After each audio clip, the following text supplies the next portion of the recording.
2020 was a year filled with highs and lows. There was a shift in the way in which we did business as online became the new norm. But even while navigating a global pandemic, the country remained open for business.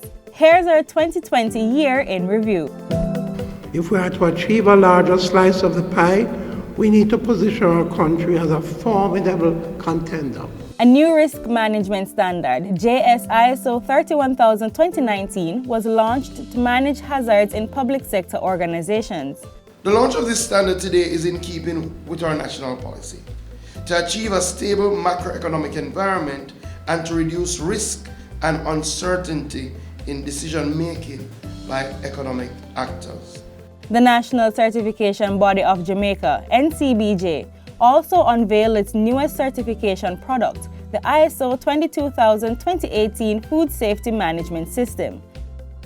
The Company's Office of Jamaica, COJ, attained its ISO 9001-2015 certification, demonstrating commitment to quality service. And the trade sale of goods during period of Declaration of Disaster Area Order 2020 became effective on March 31. Charging exorbitant prices because of fear is not the right thing to do.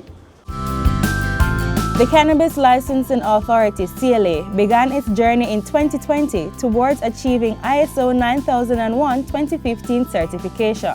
ISO certification now would see to us having a quality management system that helps us to satisfy our clients and ensure that what we are doing is globally accepted. The CLA also commenced consultations with stakeholders to finalize a policy for a cultivator's transitional special permit. The special permit will help small farmers or subsistence farmers who find it challenging to enter the cannabis industry at the license stage. We want to give you this permit for you to cultivate your cannabis where you are with some basic, amendments to what you have. And for 2 years, whatever you sell in our industry, because you're selling it back to us in our closed loop system, for the 2 years, we want you to use that time to develop your facility to the standard that is needed at the licensing regime.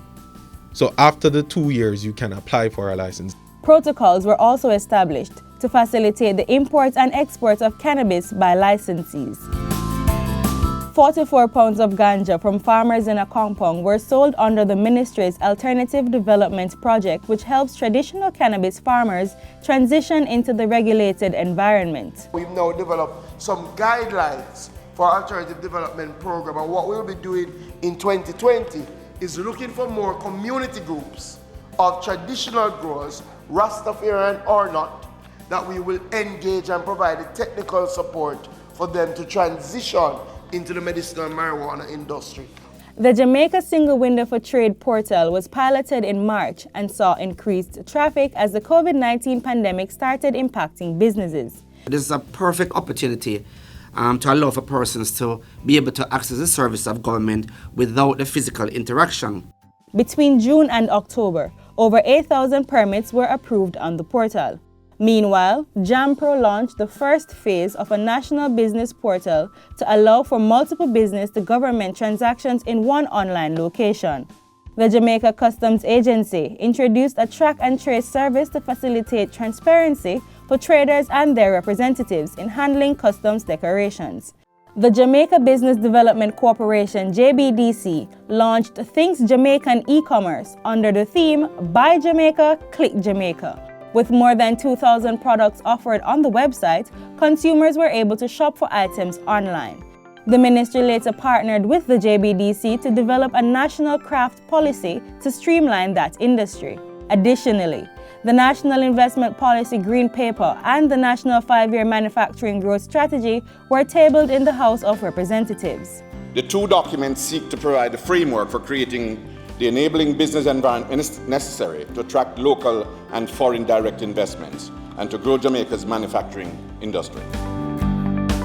Through a Memorandum of Understanding signed between the Exim Bank and JAMPRO, the Export Club was birthed under the Export Max 3 program. The partnership allowed companies under the program to benefit from a special line of credit. For the MSMEs, I think it's critical to ensure that they understand that they can be a part of an export program. They can earn in the global market space if they do it right, if they organize themselves right and be prepared to work and do what is required in that market.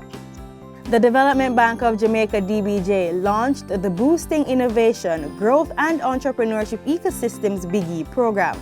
This innovation grant fund gives medium-sized enterprise owners access to grants of up to $14 million to assist with their businesses.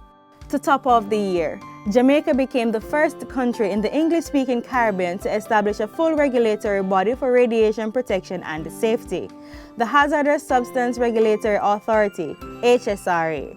Despite all odds, Jamaican companies managed to penetrate regional markets, trading for the first time within a number of Caribbean countries, including Dominica and the Cayman Islands.